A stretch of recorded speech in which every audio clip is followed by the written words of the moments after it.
तू कुठे गेली होती? अगं मला किती काळजी वाटत होती. अंजूकडे गेले होते.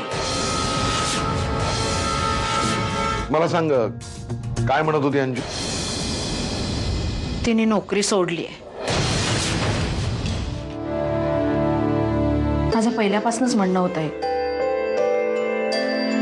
अंजूचं आता स्वतंत्र असं जग आहे, तिला तिचा संसार आहे. आता आपली जबाबदारी आपणच पेलायला पाहिजे, नाही का? तुझं बरोबर आहे, पण तरीही अंजूचं आपल्या बाबतीतलं कर्तव्य तिने इतके दिवस पार पाडलं. आता तिचं आपल्या बाबतीतलं कर्तव्य संपलंय, हे आपण मान्य करायला हवं. वाह, सकाळी सकाळी कसली धावपळ? विसरलास का? आज पद्मजा वहिनीचा वाढदिवस आहे, त्यामुळे तिच्यासाठी स्पेशल खीर बन रही है. म्हणजे तुमच्या सगळ्यांच्या लक्षात आहे? ए, खीर बनवते ना पद्मजाच्या वाढदिवसाची. मग पद्मजाला विश का नाही करत आहात?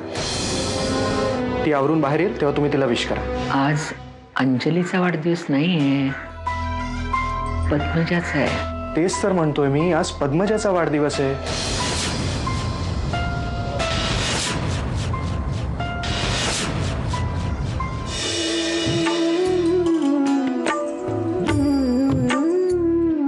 आता काहीच मागणं नाही तुझ्याकडे.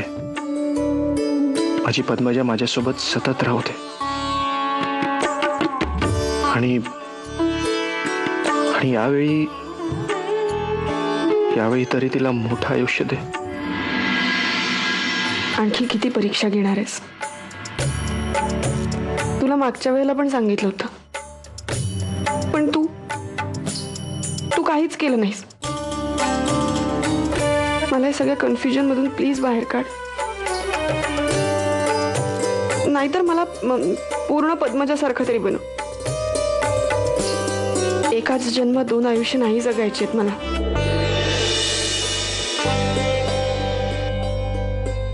क्या बात है अंजू. ओ पद्मजा, सलग दुसऱ्या दिवशी त्याच ठिकाणी भेटतोय आपण. आज वाढदिवस आहे ना? Wish you many many happy returns of the day. माझा नाही, पद्मजाचा. मला मान्य आहे, लग्नानंतर मुलीचं नाव बदलतं, ऍड्रेस बदलतो, फोन नंबरही बदलतो, सगळं मान्य आहे, पण बर्थ डेट नाही बदलत. म्हणजे मला माहिती आहे अंजूचा पद्मजाचा वाढदिवस मे महिन्यातच असतो. सुहास नाही आले? हा, विषय बदलायचा नाही. अगं आपण बोलूयात ना नंतर. का? तिचा गैरसमज झालाय, क्लिअर करायला हवा ना. बघ, गेली 5 वर्ष ज्या दिवशी आपण तुझा बर्थडे सेलिब्रेट करतोय तो तुझा वाढदिवस, की ती म्हणते त्याप्रमाणे मे महिन्यातला तुझा खरा वाढदिवस, ते क्लिअर करायला पाहिजे ना. तू तर म्हणाली होतीस की तुझ्या लग्नाला काहीच दिवस झालेत म्हणून. मग हे 5 वर्षाचं काय? तुला कळत नाहीये का? श्रीकांत, एक मिनिट. हा, मी तिचा नवरा आहे. तू सांग म्हणजे कळेल कदाचित. आजच असतो माझा वाढदिवस.